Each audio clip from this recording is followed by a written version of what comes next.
Hey everyone, it's Chris Loud. In this painting demo, I'll share with you how I build a bright and colorful abstract landscape painting with easy layering.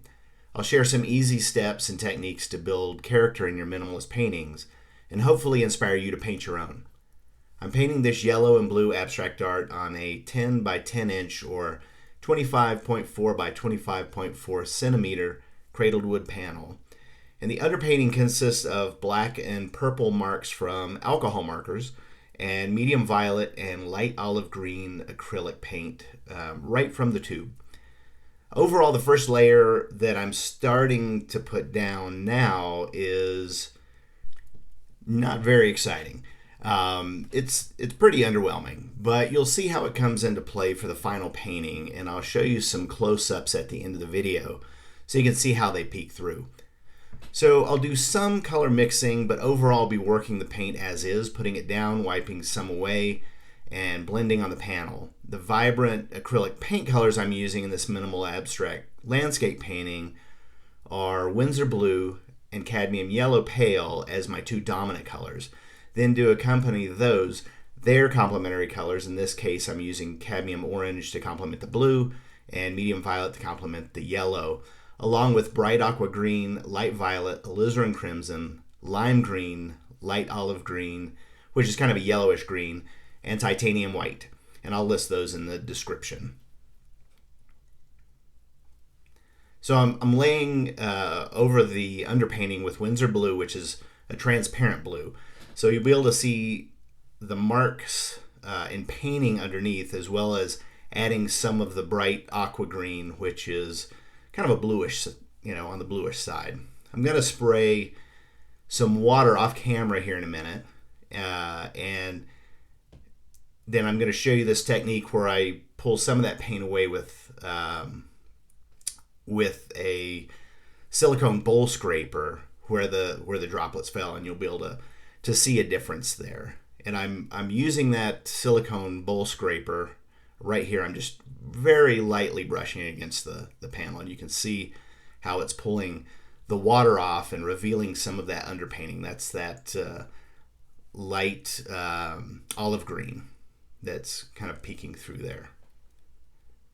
So I'll mainly be painting with a silicone bowl scraper and color shaper in this demo. And I do use a hairdryer a few times. I stop and let that dry just a little bit in between some of these layers that I'm putting down. Right now I was just putting down some of that cadmium yellow over top, and now I'm starting to do a little bit of mixing, add a little bit of opacity to that cadmium yellow pale, and start adding a few layers to the top portion. And as I mentioned, the Winsor blue is transparent. You could easily do this with a semi-transparent. Matter of fact, the cadmium yellow is semi-transparent.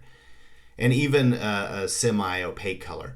You probably need to add a little water or a flow aid, maybe a high flow medium, and gently wipe some of the paint away.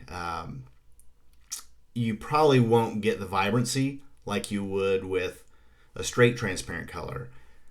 But if you go that route, I would suggest testing it on some paper to get a feel for it first, to make sure that it's laying down the way you want it to. And for those of you that don't know how to tell if your paint is transparent or not, most paint containers have a symbol like these that let you know. Almost all of my paints use these symbols. I know Nova Color paints just say on the label what it is. If you have something different on your paint containers, let us know in the comments. I'd be really interested to find out. So I'm putting down some cadmium yellow pale with mixed with a little titanium white, and then I was putting down a little bit of that mixture with a little cadmium orange, and we already have some contrast between the blue and the yellow, obviously, but I wanted to tap down the intensity and brilliance of the yellow and orange to provide a little bit more contrast between those two. But obviously, we have a little bit of that orange up in the top portion, which is the complementary color to the blue. So that is kind of working there. and then with the yellow and just a little bit of that violet, medium violet in the blue below, but also now I'm adding it to the horizon line. And it's this is a simple landscape with a rough horizon line, but you could add other landscape features to enhance the painting. Here's a similar one that I did recently that has a mesa. So you can definitely play a lot more with your abstract landscapes than what I'm doing here. This one was more about the color and simplicity. And I, mentioned, the contrast in tapping down the color in the yellow portion to be a little bit more subtle. That will also help whatever you have on the horizon line, whatever colors you have, pop a little bit more if you're going for that. So I've laid down a little of this light violet, and it does help that pop a little bit more. Although that wasn't necessarily what I wanted standing out by the end of the painting, but that was just an added bit of color that I think does kind of come out a little more because of that the yellow and the lightness in that yellow. Now I'm just adding just a tinge of Pyrrole red to that. And using vibrant colors helps give this abstract minimalist landscape painting an energetic and dynamic look. And that it doesn't necessarily mean that just by adding bright colors like this, it'll do that by itself, but with even a basic composition and harmonious color palette, it can help. And obviously you can do this with more subtle colors as well. But today I'm focusing on bright and vivid acrylic paint for this landscape. And I like to change orientations just to give a different look, a different view of that, to see if there was anything there I felt like I needed to change or wanted to change, but just a different perspective. And you can, you don't have to do this with just a minimalist abstract landscape painting. You could use these techniques with, you can do it with still life, floral paintings, mixed media art, really whatever you like. But at this point, I'm starting to play a little bit. I'm bringing in a little lime green to that horizon.